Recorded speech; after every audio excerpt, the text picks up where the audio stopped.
അല്ലെങ്കിലും ആരുടെയും പ്രത്യേക അനുവാദമൊന്നും വേണ്ട. രാഹുൽ വരും, പങ്കെടുക്കും. മുകേഷൊക്കെ എന്തിൻ്റെ സപ്പോർട്ടിൽ അവിടെ ഇരിക്കണ? ജാമ്യം നേടി പുറത്തിറങ്ങുന്ന ടീമുകളല്ലേ. അവർക്ക് ഇരിക്കാമെങ്കിൽ പിന്നെ കേസൊന്നും ഫയൽ ചെയ്തിട്ടില്ലല്ലോ.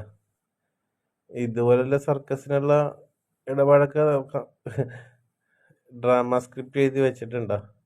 അന്നൊരു ദിവസത്തേക്ക് ശിവൻകുട്ടിനെ കഴിച്ചു വിടാൻ അങ്ങനെ എന്തെങ്കിലും പരിപാടികളൊക്കെ ഉണ്ടെങ്കിൽ പത്രക്കാർക്കും ജനങ്ങൾക്കും ഒരു കാണാമല്ലോ. അന്ന് UDF ലഡു കൊടുത്ത്, ഞങ്ങളുടെ ലഡുവൊക്കെ എടുത്ത് വെച്ചിട്ടുണ്ട്. ക്ഷീണം മാറാൻ ലഡു തരാം. നാടകമൊക്കെ കഴിഞ്ഞ് കസേരയൊക്കെ അടിച്ച് പൊളിക്കുമോ? എന്താണ് സംഭവിക്കണമെന്ന് പറയാൻ പറ്റില്ലല്ലോ. കമ്മ്യൂണിസ്റ്റുകാരായതുകൊണ്ടേ ഇതെന്തും കാണിച്ചു കൂട്ടുമല്ലോ.